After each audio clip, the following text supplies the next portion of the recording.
What we're going to have for you are tips to help seniors avoid scams. I'll be back in just a moment.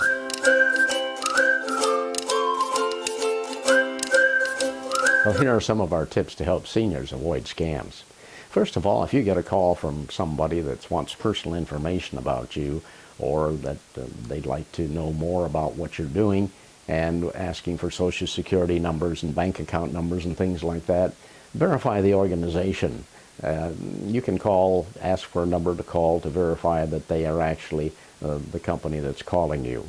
Number two, be skeptical of urgent problems, of sudden prizes that you've won. Skeptical of urgent problems is that maybe you haven't paid your utility bill, or you haven't paid your taxes and they need you to pay your taxes immediately and they want you to mail them money, or they want you to wire them money. Obviously, that is not the case in most instances. The other is that a scammer may call you and say, well, you just won an all-paid vacation to Hawaii. Well, and then they'll ask you for some money up front. This was not the case. You should not give any money up front for any vacation trips that somebody calls you about. Avoid oversharing personal details online. Don't give out personal information about your family, about your business, about your Social Security number, your bank accounts, or anything like that. Those are scammers who are asking for that information. And if somebody calls you about something that's urgent, remember, you always have time that you can get off the phone, double check what they're calling about. If it's something that has to do with one of your family members, you have time that you can call and check and see if that's actually true. If you're going to buy something online, the best thing to do if you're a senior is to use a credit card. Seniors have the option of disputing any purchase that they've made using a credit card. And I can tell you in the last 45 days, that's something that happened to me. I ordered something and I did not get the product as they said they would send out on time. Tried to contact them several times, and without any response from the company, I decided to call the credit card company. The credit card company was very fast, very efficient, very professional. They got my money back, and I'm very happy about that. So you do have that option. In the last 2 years, COVID-19 economic epidemic has changed our culture and the economy, resulting in new scams.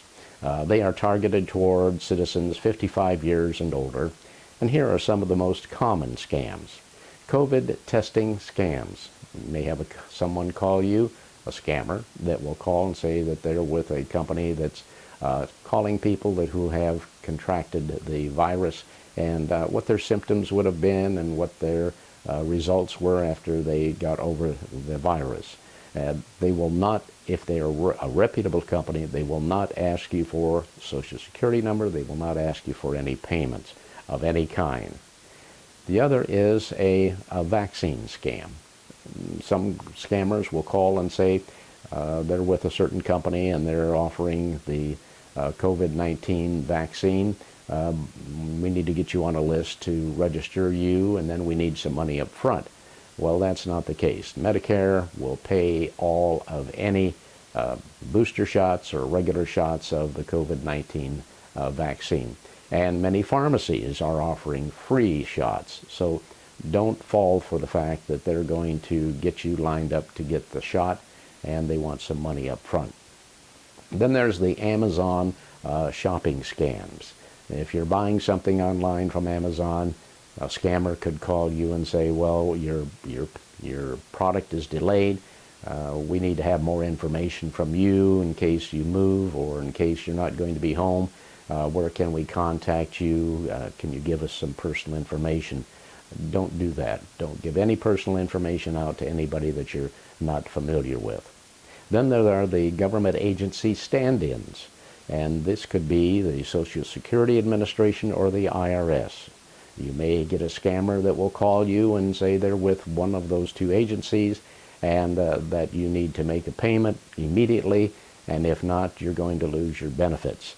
Well, that is not the case with the Social Security Administration. They will never threaten you. They will never say that they're going to use law enforcement to come and get you and have you make any payments. Those obviously are scammers, and they know how to handle those things. They want to want to put pressure on you, and that's not the case that what these agencies will do. And the oldest of the scams is the grandparent scam. That's when somebody will call you and say that they're your grandson or your granddaughter, and they've contracted the virus. They're in the hospital. They don't have any money. They need to pay the hospital bill, or they've lost their job because of COVID-19, and they need some money right away. They want you to wire them some money. And then they'll say, oh, I'm so embarrassed about this. Please don't tell mom and dad. So that's an obvious indication that this is a scam. Never send money like that out. And then there's the real estate scam.